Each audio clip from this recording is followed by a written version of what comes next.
and I've told you this, and you expose them voluntarily to things that they are avoiding and are afraid of, that they know they need to overcome in order to meet their goals, their self-defined goals. If you can teach people to stand up in the face of the things they're afraid of, they get stronger. And you don't know what the upper limits to that are, because you might ask yourself, like, if for 10 years, if you didn't avoid doing what you knew you needed to do, by your own definitions, right, within the value structure that you've created to the degree that you've done that, what would you be like?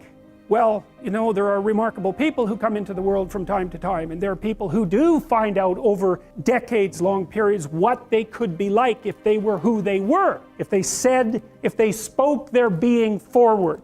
And they get stronger and stronger and stronger, and we don't know the limits to that. We do not know the limits to that. And so you could say, well, in part, perhaps the reason that you're suffering unbearably can be left at your feet, because you're not everything you could be, and you know it. And of course, that's a terrible thing to admit, and it's a terrible thing to consider, but there's real promise in it, right? Because it means that perhaps there's another way that you could look at the world, and another way that you could act in the world, so what it would reflect back to you would be much better than what it reflects back to you now. And then the second part of that is, well, imagine that many people did that, because we've done a lot as human beings. We've done a lot of remarkable things, and I've told you already, I think before, that today, for example, about 250,000 people will be lifted out of abject poverty, and about 300,000 people attached to the electrical power grid. We're lifting people out of poverty collectively at a faster rate that's ever occurred in the history of humankind by a huge margin, and that's been going on unbelievably quickly since the year 2000. The UN had planned to have poverty between 2000 and 2015, and it was accomplished by 2013. So there's inequality developing in many places, and you hear lots of political agitation about that. But overall, the tide is lifting everyone up, and that's a great thing. And we have no idea how fast we could multiply that if people got their act together and really aimed at it. Because, my experience is with people that we're probably running at about 51% of our capacity. You can think about this yourselves. I often ask undergraduates how many hours a day you waste, or how many hours a week you waste. And the classic answer is something like 4 to 6 hours a day. Inefficient studying, watching things on YouTube that not only do you not want to watch, that you don't even care about, that make you feel horrible about watching after you're done. That's probably 4 hours right there. You think, well, that's 25 hours a week, it's 100 hours a month, that's 2.5 full work weeks, it's half a year of work weeks per year. And if your time is worth $20 an hour, which is a radical underestimate, it's probably more like 50 if you think about it in terms of deferred wages. If you're wasting 20 hours a week, you're wasting $50,000 a year. And you are doing that right now. And it's because you're young, wasting $50,000 a year is a way bigger catastrophe than it would be for me to waste it, because I'm not going to last nearly as long. And so if your life isn't everything it could be, you could ask yourself, well, what would happen if you just stopped wasting the opportunities that are in front of you? Who knows how much more efficient? 10 times more efficient, 20 times more efficient. That's the Pareto distribution. You have no idea how efficient people get. It's off the charts. Well, and if we all got our act together collectively and stopped making things worse, because that's another thing people do all the time, not only do they not do what they should to make things better, they actively attempt to make things worse because they're spiteful or resentful or arrogant or deceitful or homicidal or genocidal, or all of those things all bundled together in an absolutely pathological package. If people stopped really, really trying just to make things worse, we have no idea how much better they would get just because of that. So there's this weird dynamic that's part of the existential system of ideas between human vulnerability, social judgment, both of which are major causes of suffering, and the failure of individuals to adopt the responsibility that they know they should adopt. And that's the thing that's interesting too, is that another thing I've often asked my undergraduate classes is, there's this idea that people have a conscience.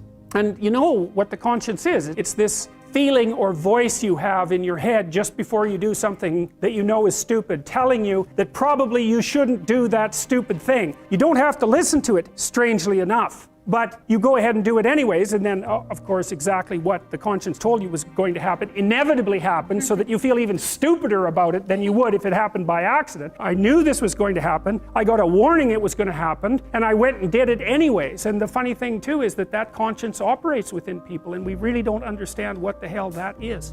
So you might say, well, what would happen if you abided by your conscience for 5 years or for 10 years? What sort of position might you be in? What sort of family might you have? What sort of relationship might you be able to forge? And you can be bloody sure that a relationship that's forged on the basis of who you actually are is going to be a lot stronger and more welcome than one that's forged on the basis of who you aren't. Now, of course, that means that the person you're with has to deal with the full force of you in all your ability and your catastrophe, and that's a very, very difficult thing to negotiate. But if you do negotiate it, well, at least you have something, you have somewhere solid to stand, and you have somewhere to live, you have a real life. And it's a great basis upon which to bring children into the world, for example, because you can have an actual relationship with them instead of torturing them half to death, which is what happens in a tremendously large minority of cases.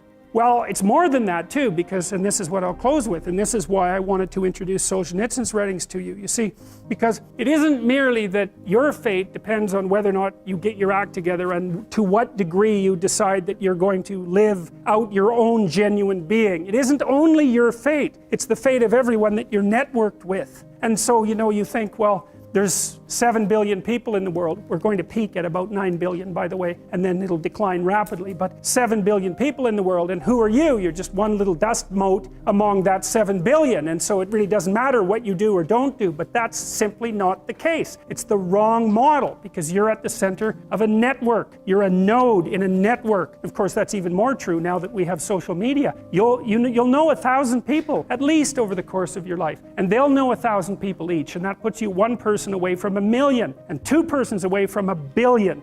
And so that's how you're connected. And the things you do, they're like dropping a stone in a pond. The ripples move outward and they affect things in ways that you can't fully comprehend. And it means that the things that you do and that you don't do are far more important than you think. And so if you act that way, of course, the terror of realizing that is that it actually starts to matter what you do. And you might say, well, that's better than living a meaningless existence. It's better for it to matter. But I mean, if you really asked yourself, would you be so sure if you had the choice? I can live with no responsibility whatsoever. The price I pay is that nothing matters. Or I can reverse it and everything matters. But I have to take the responsibility that's associated with that. It's not so obvious to me that people would take the meaningful path. You know, when you say, well, nihilists suffer dreadfully because there's no meaning in their life, and they still suffer. Yeah, but the advantage is they have no responsibility. So that's the payoff, and I actually think that's the motivation. Say, well, I can't help being nihilistic. All my belief systems have collapsed. It's like, maybe you've just allowed them to collapse because it's a hell of a lot easier than acting them out. And the price you pay is some meaningless suffering, but you can always whine about that and people will feel sorry for you, and you have the option of taking the pathway of the martyr, so that's a pretty good deal, all things considered. When the alternative is to bear your burden properly and to live forthrightly in the world. Well, what Solzhenitsyn figured out, and so many people in the 20th century, it's not just him, even though he's the best example. If you live a pathological life, you pathologize your society. And if enough people do that, then it's hell, really. And you can read the Gulag Archipelago if you have the fortitude to do that, and you'll see exactly what hell is like. And then you can decide if that's a place you'd like to visit, or even more importantly, if it's a place you'd like to visit and take all your family and friends, because that's what happened in the 20th century.